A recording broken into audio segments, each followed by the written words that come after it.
canzone, a cambiare le regole del gioco, ma voglio viverla così questa avventura,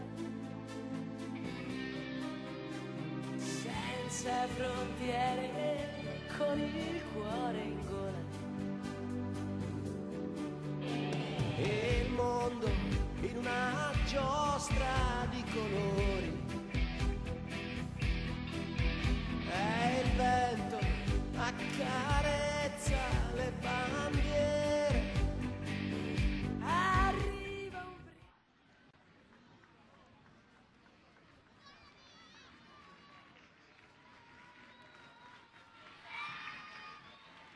Sander al terreny de joc, seguir del Guaraní, la selecció nacional de Rússia, que presenten les següents alineacions. Per part del Guaraní, Miguel Paniagua, número 7, José Babac, número 8, Roberto Jiménez, número 10, David Mendieta, 14, Nelson Benítez, 17, Juan Romero i 18, Elvis Duré, a les ordres del senyor Félix Darío León.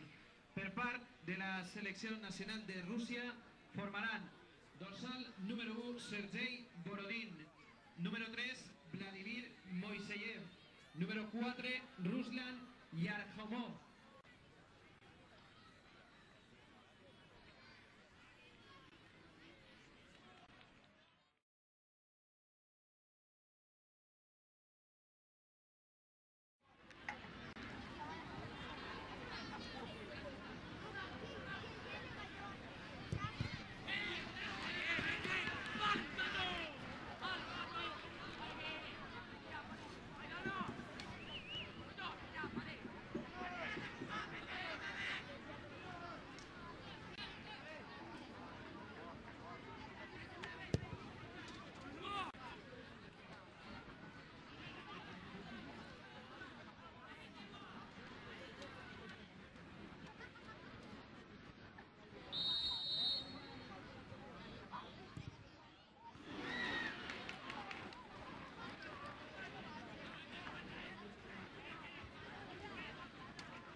Sí, senyores i senyors, molt bona nit i benvinguts una vegada més al camp municipal dels Arcs de l'Alcúdia, on a continuació va disputar-se la gran final de la 23 edició del COTIF, del Trofeu Internacional de Futbol, que enfrontarà al Gremio de Porto Alegre de Brasil i a l'equip del Guaraní de Paraguai. Els equips presenten les següents alineacions.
Ahí está.